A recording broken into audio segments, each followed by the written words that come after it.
आप सबों का बहुत बहुत स्वागत है वैभव क्लासेस के इस YouTube परिवार पर।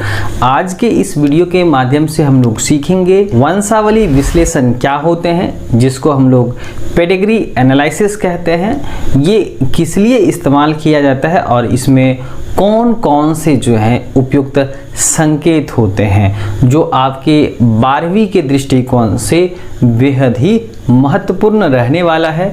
तो हम लोग समझते हैं सबसे पहले कि वंशावली विश्लेषण होता है, जिसको हम लोग अंग्रेजी में पेडिग्री एनालिसिस कहते हैं।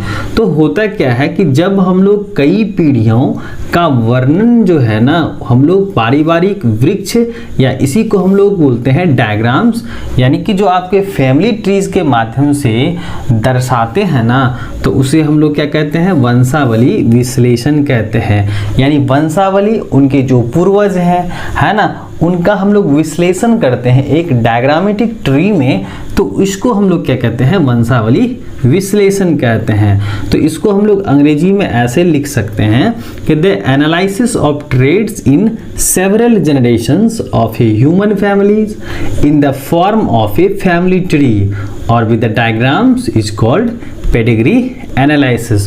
जब हम लोग किसी भी पारिवारिक स्थितियों के बारे में, पारिवारिक जो है सदस्यों के बारे में, पीढ़ियों के बारे में, उनके पूर्वजों के बारे में अगर हम लोग संपूर्ण जानकारी प्राप्त करें, तो उसके लिए हम लोग क्या करते हैं, एक ग्राफिकल रिप्रेजेंटेशंस करते हैं, यानी कि एक डायग्रामेटिक व्यू के द्वारा जो है हम लोग समझ सकते हैं। और इसी डायग्राम्स को हम लोग या पारिवारिक वृक्ष को हम लोग क्या कहते हैं, वंशावली विश्लेषण कहते हैं, मतलब पेडिग्री एनालिसिस कहते हैं। अब आइए एक और छोटा परिभाषा देख लेते हैं। एक ऐसा आरेख है ना, एक ऐसा आरेख जो जीव तथा उनके पूर्वजों के बीच जैविक संबंधों को दर्शाता है ना। तो यहाँ पर अगर क्या करेगा, बायोलॉजिकल रिलेशनशिप को दर्शाएगा, तो उसको हम लोग क्या कहेंगे, वंशावली विश्लेषण कहेंगे। और ये वंशावली विश्लेषण के क्या क्या काम हो सकते हैं, तो यह क्या होता है, वंशावली विश्लेषण का जो मुख्य उद्देश्य होता है ना, यह आसानी से पढ़ा जाने वाला एक चार्ट होता है जो एक व्यक्ति के निश्चित विशेषता या विकार को दर्शाता है।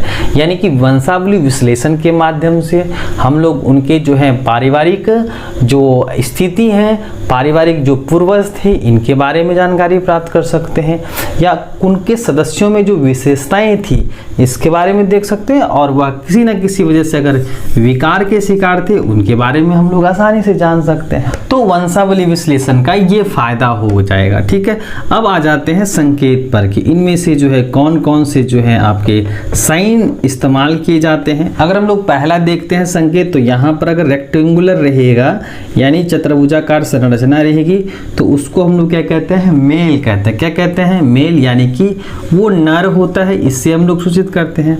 अगर सर्कुलर स्ट्रक्चर रहेगा तो उसको हम लोग क्या कहते हैं, मादा, यानी फीमेल से डिनोट करते हैं। अब आ जाइए, अगला जो संकेत है वो है, अगर रेक्टेंगुलर रहेगा, अगर इस तरह से स्ट्रक्चर रहेगा, तो इस कंडीशंस में हम लोग उसको क्या कहते हैं, लिंग का उल्लेख नहीं, यहाँ पर सेक्स जो है अनडिटरमाइंड रहता है। अब आगे देखिए, अगर रेक्टेंगुलर रहेंगे और सर्कुलर रहेंगे और लिंग का उल्लेख नहीं रहेगा, तो उसको हम लोग क्या कहते हैं, प्रभावित व्यक्ति, यानी अफेक्टेड पर्सन्स कहेंगे। अब देखिए, ये है क्या, मेल। अगर हम लोग चतुर्भुजाकार देखते हैं तो यहाँ पर उसको नर कहते हैं, तो यहाँ पर क्या हो जाएगा, ये नर हो जाएगा, और ये क्या हो जाएगी, मादा हो जाएगी, यहाँ पर फीमेल हो जाएगी। और दोनों के बीच में अगर सिंगल लाइन रहेगा तो उसको हम लोग क्या कहेंगे, मेटिंग कहेंगे, यानी कि ये दोनों आपस में संयोग कर रहे हैं। अगर इसी के बीच में डबल लाइन रहेगा तो इसको क्या कहेंगे, रिश्तेदारों के बीच मैथुन या मेटिंग कहेंगे। और अगर ये जो है स्ट्रक्चर जो है लिंग का उल्लेख नहीं में अगर 5 लिखे रहेंगे, तो उसको हम लोग बोलेंगे 5 प्रभावहीन संतति।